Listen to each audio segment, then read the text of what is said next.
Donc, je suis déléguée générale de l'UITS, l'Union des industries des technologies de surface. Nous sommes un syndicat professionnel basé à Courbevoie et nous couvrons toutes les entreprises qui font du traitement des matériaux sur l'ensemble de la France. La conférence que j'ai animée ce matin avait pour but de dresser un portrait du syndicat professionnel, de la profession et de la problématique environnementale liée à la profession du traitement des matériaux. L'objet de cet exemple ou de cette étude était de regarder comment on pouvait mettre à disposition des adhérents du syndicat un logiciel de gestion environnementale.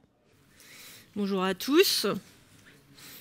Donc, je me présente, je suis Anne-Sophie Mas, je suis la déléguée générale de l'Union des industries des technologies de surface.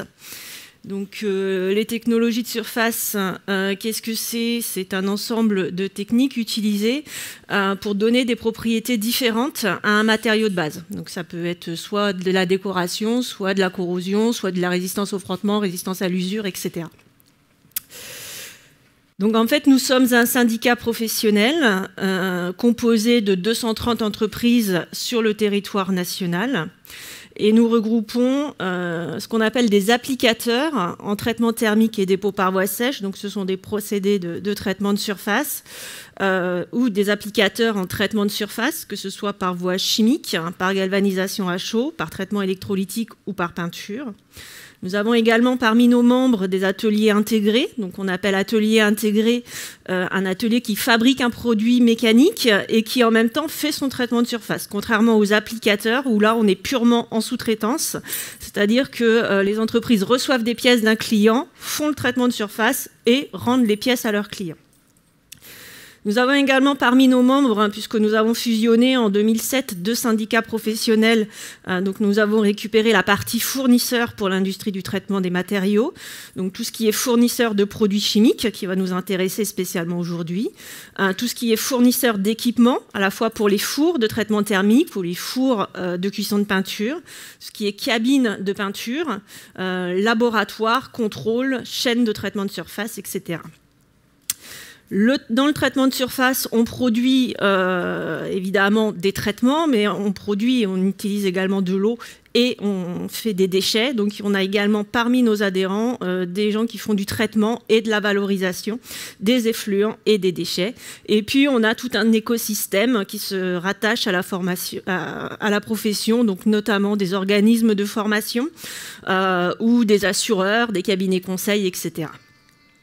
Donc aujourd'hui, au niveau du syndicat, on est à la fois un réseau français au niveau des entreprises qui sont adhérentes à notre syndicat, mais on travaille beaucoup au niveau européen avec notamment le Comité européen de traitement de surface, puisque toutes les réglementations, ou la plupart des réglementations se font à l'échelle européenne. Le syndicat professionnel est membre de la Fédération des industries de la mécanique et donc on s'appuie sur cette fédération qui regroupe une vingtaine d'autres organisations professionnelles pour tous les sujets qui sont transversaux, donc qui ne touchent pas forcément spécialement le traitement des matériaux. Alors au niveau des domaines d'action de notre organisation professionnelle, donc on en a plusieurs. On est sur le juridique, notamment parce qu'il y a des conditions générales de façonnage, de sous-traitance qui existent, qui sont liées à la profession. Et donc nos adhérents, la plupart, utilisent ces conditions générales de vente. Et donc on apporte également un appui juridique aux adhérents en bénéficiant des juristes de la FIM. Le gros de notre action, c'est le réglementaire et l'environnement. Aujourd'hui, ça occupe presque 60% de notre temps. Aller négocier les textes avec le ministère de l'Environnement ou regarder par exemple la révision du BREF sur les meilleures technologies disponibles. Donc aujourd'hui, ça c'est le travail du syndicat professionnel. On apporte également une assistance au niveau économique et fiscalité, puisqu'on a une fiscaliste au niveau de la Fédération des industries de la mécanique qui peut répondre aux questions des adhérents sur ce sujet. On intervient au niveau technique et normatif, donc technique principalement avec le Centre technique des industries de la mécanique, en étant membre de la commission professionnelle traitement de surface et traitement thermique du CETIM, où on lance des sujets d'intérêt commun pour la profession. Donc ça peut être sur le risque ATEX, ça peut être sur les bonnes pratiques, ça peut être sur la normalisation des traitements de surface, etc. Et on est membre des commissions de normalisation, puisque c'est un gros enjeu pour la profession, la normalisation. Comment valoriser un petit peu le traitement de surface par la normalisation. Donc on est à la fois membre des commissions de normalisation AFNOR et des commissions de normalisation de l'UNM, Union de normalisation de la mécanique. Et puis le dernier gros pavé, je dirais que c'est la défense de la profession, donc envers les pouvoirs publics notamment, et puis toute la partie attractivité auprès des jeunes, compétences et formations, puisqu'on a des BTS par exemple spécifiques en traitement des matériaux, qu'on essaye de garder en vie entre guillemets, parce que vous imaginez bien que faire rentrer des jeunes dans un BTS spécifique sur le traitement des matériaux aujourd'hui, c'est pas évident, et qu'on a plutôt tendance à fermer ces formations scolaires qu'à en ouvrir. Donc on a une grosse partie promotion de la profession. Donc c'est ce que j'ai résumé sur la droite de l'écran en indiquant donc le rôle du syndicat, représenter et défendre les intérêts de la profession auprès des pouvoirs publics, informer et aider les adhérents à développer leur activité, promouvoir la profession, les métiers et les entreprises adhérentes à l'UITS, et enfin faciliter le travail en réseau. Alors au niveau de la profession du traitement des matériaux, en fait on est ce qu'on appelle une profession de niche, mais on est quand même le 3e pays derrière l'Union européenne, derrière l'Italie et l'Allemagne. Alors ça a tendance, hein, c'est un peu fluctuant, une année c'est l'un, une année c'est l'autre. Je vous ai fait le récap des chiffres d'affaires et des effectifs depuis 2018. Donc vous voyez qu'on est sur un chiffre d'affaires de la profession d'environ 3 milliards d'euros, avec un nombre de salariés proche de 22 000 personnes.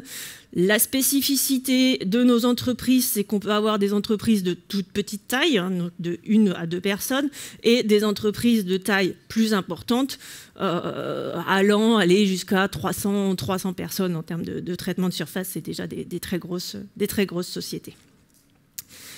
Aujourd'hui, on dit que 100% des pièces qui sont fabriquées ne pourraient pas avoir de fonctionnalité s'il n'y avait pas de traitement des matériaux, quels qu'ils soient. C'est-à-dire qu'aujourd'hui, vous allez acheter n'importe quelle pièce, la simple vis. Si vous ne faites pas un traitement de surface dessus, vous ne pouvez pas utiliser votre vis. Donc, on a toute petite profession, mais vraiment un impact très considérable. Les chiffres clés qu'il faut retenir, c'est que 100 millions d'euros de traitement de surface permettent de produire 1 milliard d'euros de pièces mécaniques. Donc en fait, c'est là où on voit vraiment l'apport du traitement des matériaux dans l'industrie de la mécanique, puisque ces pièces produites au niveau de la mécanique vont elles-mêmes intégrer des composants type les avions, les voitures, etc. Alors on est au niveau de la sous-traitance, on exporte peu, hein, on reste très franco-français, puisque en général les ateliers de traitement de surface sont implantés à côté des entreprises qui font de la mécanique et qui sont leurs clients. Alors, il existe un bon nombre de traitements de surface, et comme le but de la présentation, ce n'était pas forcément de vous faire une formation en traitement de surface, j'ai essayé de résumer sur le camembert que vous voyez à l'écran un petit peu quelles sont toutes les typologies de traitements de surface qui peuvent exister. Donc, vous voyez qu'une grosse part des traitements de surface, 34%, c'est quand même les peintures, lacs et vernis. Après, on a tout ce qui est revêtement par voie humide, donc où on va utiliser des bains et des produits chimiques, donc des substances et des préparations. On a des traitements thermiques et thermochimiques qui représentent 8% à peu près des traitements de surface en termes de chiffre d'affaires. Et puis des revêtements qu'on appelle sous vide, qui sont tout ce qui est PVD, CVD, des technos un peu émergentes, qui représentent à peu près 2% en termes de chiffre d'affaires. Alors au niveau du syndicat, on a quelques sujets d'actualité. Alors, on va commencer, donc je vous en ai parlé, par les conditions générales de vente, hein, qui sont le cœur en fait du métier, puisqu'aujourd'hui, le traitement de surface ou le traitement thermique qu'on vend aux clients coûte très peu cher par rapport au prix de la pièce. Et donc, il est important pour les adhérents du syndicat d'avoir des conditions qui soient hyper protectrices en cas de défaillance du traitement de surface, car sinon, on aurait des problématiques de survie des entreprises dès lors qu'un problème surviendrait. Donc ça, c'est vraiment le cœur de la profession en termes de juridique. On a des problématiques sur REACH, on y reviendra par la suite. On a des problématiques d'assurance. Le gros problème des ateliers de traitement de surface, c'est la problématique et le risque incendie. On en entend parfois parler. Il y a eu des gros sinistres qui sont survenus. Il y en a encore eu un il y a une quinzaine de jours. On a des problématiques de risque électrique, hein, puisqu'on utilise beaucoup de courant pour faire les traitements. Et donc, gros sujet pour la profession. On a également le sujet énergie. Tout ce que vous avez entendu sur les derniers mois a fortement impacté les adhérents du syndicat, puisqu'on a eu des adhérents qui ont triplé, voire quadruplé leur facture d'électricité. Et c'est pas terminé, on va dire, hein, sur les contrats long terme qui ont été signés. Donc ça, c'est un gros axe de travail. On a des problématiques sur tout ce qui est recrutement, hein, comme on peut le voir au niveau de l'industrie. Et puis on s'intéresse à tout ce qui est veille, donc veille réglementaire, veille technologique, tout ce qui est RSE, donc responsabilité sociétale des entreprises, et tout ce qui est impact économique de la profession, sachant que aujourd'hui la profession du traitement des matériaux, si on regarde au sens large, se porte plutôt bien sur l'année 2023. On a eu des résultats assez satisfaisants par rapport aux attentes et aux perspectives qu'on avait. Et puis l'un des gros sujets qui a émergé, et je suis ici pour vous en parler, c'est le besoin des adhérents de disposer d'outils pour les aider dans la gestion de leur entreprise, notamment au niveau de la réglementation environnementale. Et donc, c'est un sujet qu'on a étudié durant l'année 2023. Alors, le thème de la conférence, c'était le traitement de surface et l'environnement. Pourquoi? J'ai essayé de résumer sur ce schéma un petit peu tous les cas de figure qu'on peut rencontrer. Donc, on a des pièces à traiter qui rentrent dans une cuve de traitement de surface. Donc, ces pièces, elles peuvent être grasses. Cette cuve de traitement de surface, pour constituer le produit qui va servir au traitement de surface, il faut de l'eau, il faut des produits chimiques et généralement, il faut de l'énergie pour chauffer les bains. Donc en sortie, on va avoir des émissions atmosphériques dans l'air, on va avoir des bains usés qu'il va falloir traiter, on va avoir des eaux polluées également qu'il va falloir traiter avant rejet, et puis on va avoir au niveau des procédés, tout ce qui est égoutture, transfert de bains, etc. à gérer, sachant que au niveau du traitement des eaux, on va aussi produire des boues d'hydroxyde métallique, et puis qu'il va falloir éliminer également tout ce qui est déchets d'emballage, fûts, emballage plastique, bidon, etc.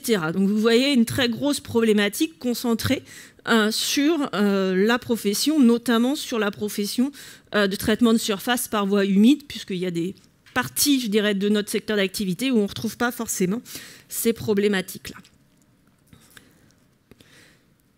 Alors, on a une réglementation qui est déjà très présente dans les ateliers de traitement de surface, puisqu'on a une réglementation installation ICPE, installation classée pour l'environnement, au niveau des sites, hein, donc très, très spécifique à la profession. Et puis, on a également la réglementation qui s'applique au niveau des substances, notamment au niveau de REACH. On a une réglementation donc, sur la conception des chaînes. C'est notre arrêté du 30 juin 2006 modifié qui nous donne tout un tas d'instructions sur ce qu'on doit faire et ce qu'on ne doit pas faire pour gérer un atelier de traitement de surface. On a une réglementation sur les sols, on a des réglementations sur l'eau et puis des réglementations sur l'air. Ça, je dirais que c'est pour l'installation. Et puis on a également tout ce qui est réglementation pour la protection de la santé du travailleur, donc au niveau des mesures des VLEP, valeurs limites d'exposition professionnelle, protection des travailleurs, port des EPI, obligation de substitution des produits cancérigènes dès lors que c'est réalisable et accepté par le donneur d'ordre.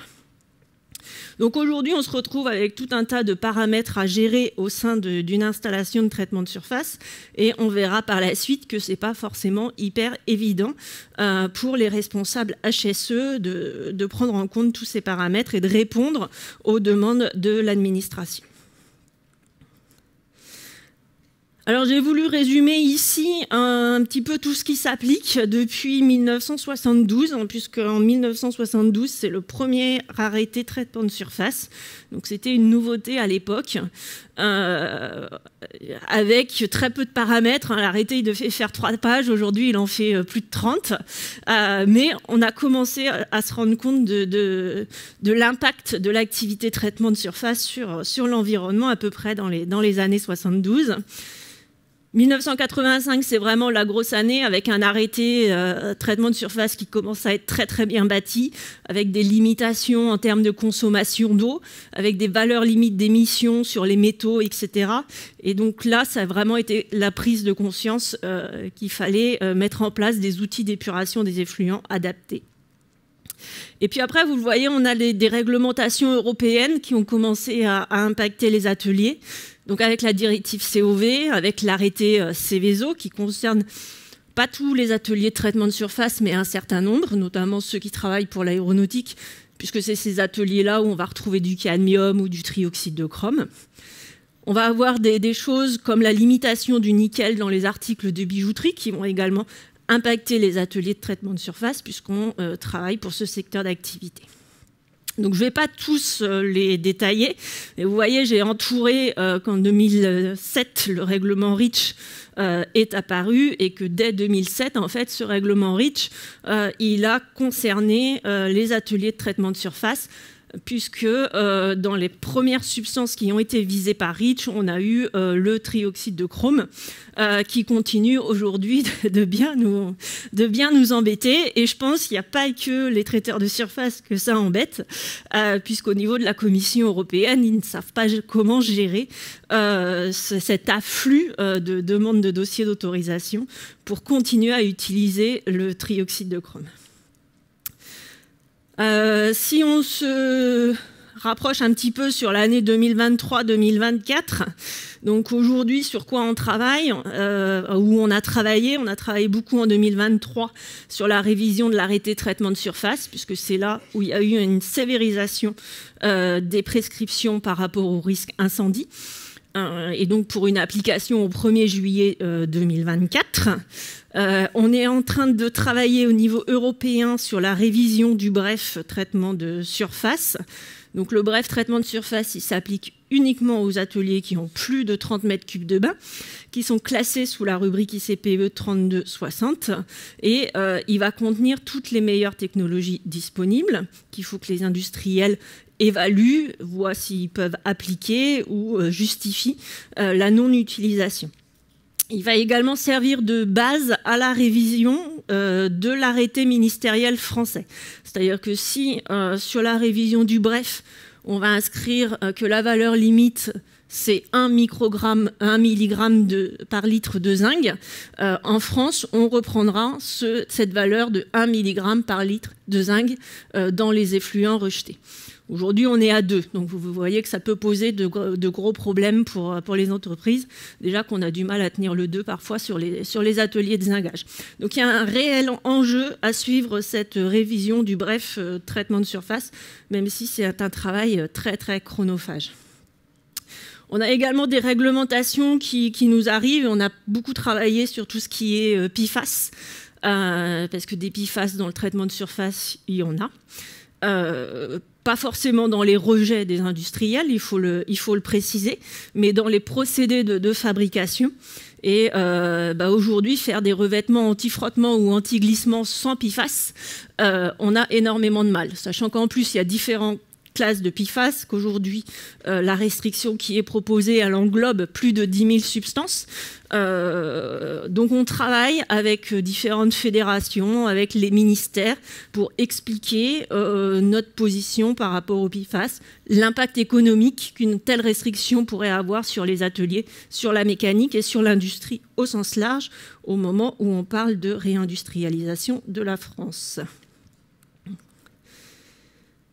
Alors, on a mis tout ça un petit peu à plat avec les adhérents de l'UITS en 2022. Et puis, on s'est dit, qu'est-ce qu'on peut faire pour aider nos adhérents? Donc, on a constitué un petit groupe de travail. Et l'idée, c'était un petit peu d'échanger en se disant, comment vous gérez ça? Quels outils vous avez dans vos entreprises pour gérer les problématiques environnementales? Et là, on s'est aperçu que, comme pour les ERP, c'était géré de façon très hétérogène, souvent par des fichiers Excel, parfois par quelques logiciels spécialisés, mais très peu, et tous avaient des lacunes ou ne répondaient pas forcément aux besoins.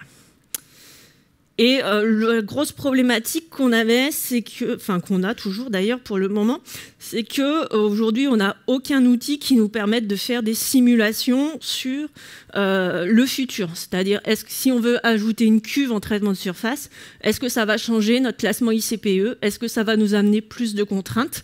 Ou au contraire, si on retire des cuves, est-ce que je vais passer sous un seuil ICPE qui va faire que je vais avoir des contraintes moins importantes? Aujourd'hui, ça, c'est des outils qui n'existent pas.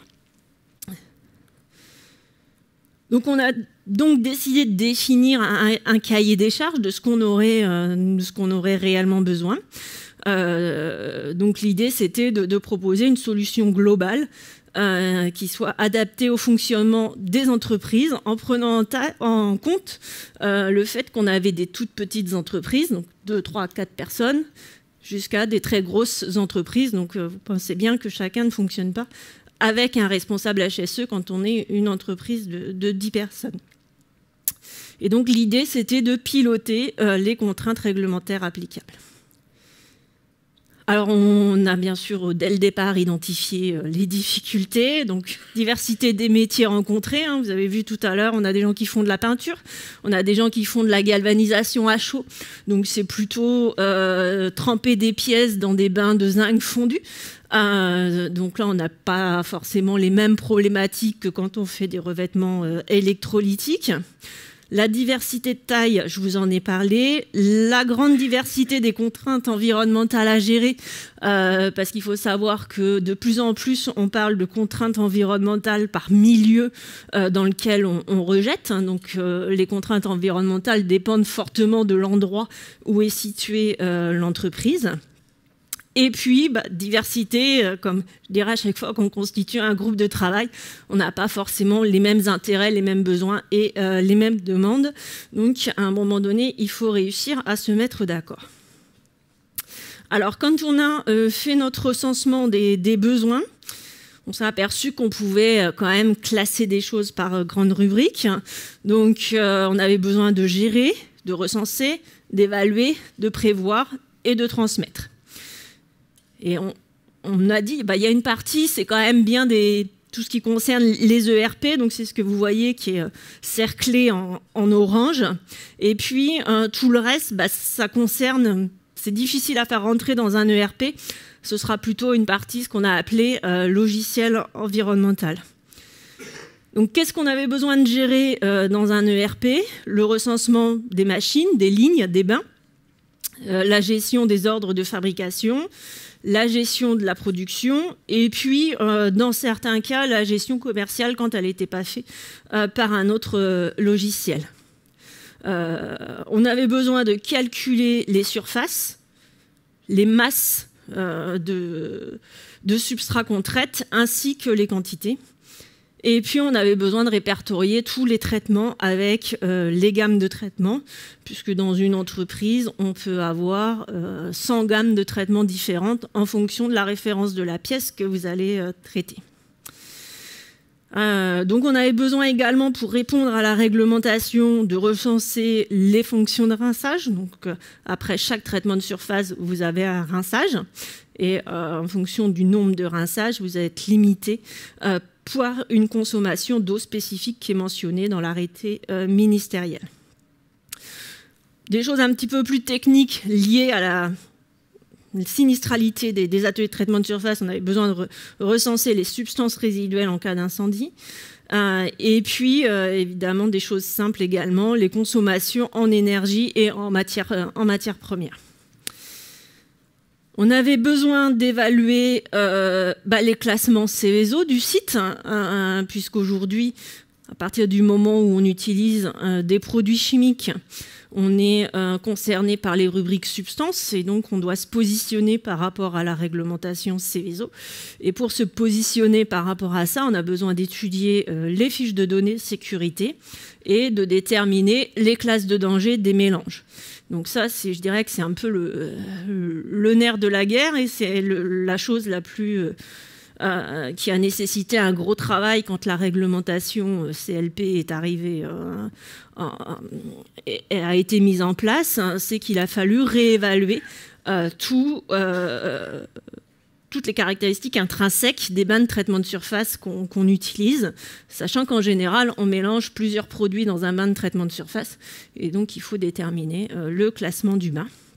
Et ce classement du bain nous donne l'impact, le classement ICPE et puis toutes les obligations associées à ça. Étant donné qu'on utilise des produits chimiques, il faut faire l'évaluation du risque chimique. Aujourd'hui, il y a différents logiciels qui peuvent être utilisés pour le faire, notamment CERICH. Mais on a quand même des petites particularités dans les ateliers de traitement de surface qu'il faut prendre en compte. On a besoin d'évaluer et de suivre les déchets, puisque vous avez vu qu'on en a quand même un certain nombre. Et puis, bien sûr, tout ce qui est rejet dans l'eau, rejet dans l'air, émissions diffuses, etc. Et puis, pour gérer correctement son atelier de traitement de surface, un chef d'entreprise il a quand même besoin de prévoir l'avenir. Donc, on en a parlé. Simuler ce qui peut se passer quand on change de bain, qu'on ajoute un bain, qu'on supprime un bain, qu'on change le produit chimique qui est dans un bain. Donc ça, c'est important. On a besoin de suivre les contrôles réglementaires, d'avoir des alertes en cas de dépassement pour pouvoir intervenir beaucoup plus rapidement. On a besoin d'alertes sur la péremption des produits chimiques.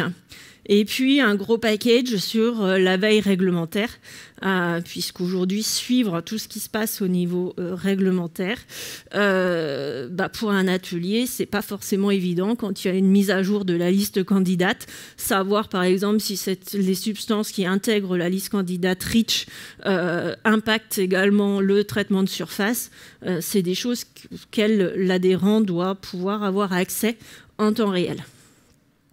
Et puis au niveau de la transmission, comme tout ICPE, on a des déclarations JDAF, GREP, qui doivent être transmises à l'administration pour voir si on dépasse ou si on respecte bien son arrêté préfectoral.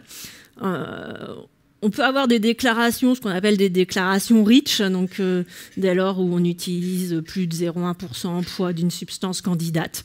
À l'autorisation dans le traitement de surface, il faut en informer son client. Il y a également la base de données SKIP qui concerne tout ce qui est mise sur le marché d'articles. Et là encore, en fonction d'un pourcentage de substances candidates présentes dans la pièce. On a ensuite des dossiers de réexamen qui dépendent de la rubrique 3260 et de la publication du bref, qu'il va falloir anticiper. Et puis, bien sûr, obtenir un bilan d'activité. Donc voilà à peu près aujourd'hui ce qu'on avait besoin, ce qu'on a estimé nécessaire pour gérer correctement au point de vue environnemental un atelier de traitement de surface par voie humide.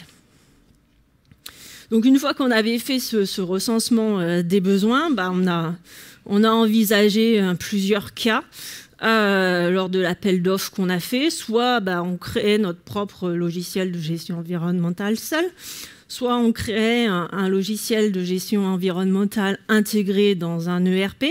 Ça aurait nécessité que les adhérents qui avaient déjà un ERP changent de ERP. Or, on sait que changer un ERP ou mettre en place un ERP, c'est quand même un travail assez conséquent. Donc, on imaginait bien que là, ça traînait des pieds. Donc, on s'est dit, c'est peut-être pas la bonne solution. Ou se rapprocher, donc troisième solution, se rapprocher d'entreprises qui avaient déjà un logiciel similaire ou ayant des fonctionnalités qui répondaient déjà aux demandes des industriels. Donc c'est la solution qu'a retenue notre conseil d'administration et c'est pour ça qu'on s'est rapproché de la société Quarks et que je suis là aujourd'hui. Donc en gros, voilà, Quarks Safety répond à 75% des besoins identifiés par les adhérents. Donc ce qui nous a poussé à travailler, à développer des relations étroites avec la société Quarks. Sachant qu'on a quand même identifié des modules complémentaires qui seraient à développer, donc un module la création d'un module de veille spécifique, la création d'un module pour la gestion du classement du site ICPE, une option simulation, tout ce qui est création de formulaires, suivi de ressources, etc. Et puis tout ce qui est création d'un module sur le suivi des paramètres, JDAF, GREC, track déchets, des choses que vous connaissez. Et on a mis de côté pour le moment l'évaluation des risques professionnels puisque la fonctionnalité est déjà intégrée ou gérée d'une autre façon par les industriels. Donc on a établi un programme de travail, on a présenté la solution Quarks Safety lors de la journée environnement en janvier aux adhérents, on a fait une enquête parmi les adhérents UTS sur l'intérêt de cette solution. On travaille sur une convention de partenariat et puis en fonction de tout ça, si un nombre d'adhérents suffisant est intéressé par la solution, à ce moment-là, on pourra commencer le développement de modules complémentaires souhaités. Alors, je vous ai mis rapidement les résultats de l'enquête pour vous montrer que voilà, il y avait un réel intérêt des adhérents pour cette solution. Puisqu'aujourd'hui, on a 13 adhérents qui pensent l'utiliser. Alors, on n'en a pas fait énormément de publicité par la journée environnement. Donc, c'est des stats qu'on va pouvoir travailler et améliorer. On a 4 adhérents qui ont répondu à l'enquête, qui l'utilisent déjà ou qui ont déjà signé un engagement avec Quarks. 84% des personnes intéressées envisagent d'importer des données, 46% envisagent de connecter Quarks avec d'autres outils, notamment avec le ERP. Et évidemment, une partie des réponses est conditionnée au coût qu'on n'avait pas précisé dans l'enquête. Donc on voit que la solution qui est proposée et la méthode de travail qu'on a amenée jusqu'à présent intéresse les adhérents et qu'il faut qu'on poursuive nos efforts dans ce sens-là. Et voilà.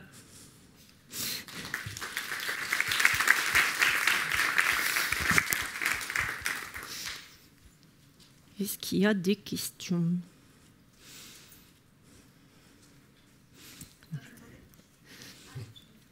Bien au niveau bonjour, donc je suis Nathalie Vira. Je gère le risque chimique sur un site industriel et je suis aussi consultante indépendante. J'avais une question sur sur les entreprises de votre regroupement. Dans l'évaluation du risque chimique, est-ce que les produits générés par le process sont également intégrés dans l'évaluation du risque chimique ou pour l'instant vous faites l'éval sur les substances, les bains que vous avez pu classifier, et est-ce que vous intégrez aussi les produits générés par le process? On intègre les bains de traitement de surface, donc pas forcément que les substances qu'on met dans les bains, mais les effets croisés qu'il peut y avoir, on les intègre de plus en plus, même si c'est pas forcément évident. Mais dans la mesure où on peut déterminer des FDS de bain, on les intègre, ouais. Et ensuite, tout ce qui est, je dirais, émanation des vapeurs, des choses comme ça, on les regarde au travers du risque chimique, de l'évaluation de risque chimique, bien sûr. Et si dans certaines activités, vous avez une interaction avec le produit décapé et le bain qui générerait une autre substance, une autre molécule, est-ce que vous arrivez à... Est-ce que ça, c'est intégré aller identifier des substances potentielles pour les intégrer dans les évaluations? Non, on a commencé à regarder avec l'INRS ce genre d'interaction, mais on voit qu'en fait on a très peu d'émanations, hein, puisqu'on a des ventilations qui sont hyper efficaces sur les bains de traitement de surface. Donc quand on fait des mesures de VLEP sur les travailleurs, notamment sur du chrome 6, sur du nickel, etc., on est souvent inférieur aux valeurs de détection de l'appareil. Donc aujourd'hui on se pose la question de l'intérêt d'aller aussi loin dans l'évaluation. Mais non, c'est des choses qui vont arriver parce que, oui, j'ai discuté avec l'INRS et ils ont sorti un guide sur l'interaction. Mais non, l'évaluation du risque chimique aujourd'hui va pas aussi loin que ça. D'accord, merci.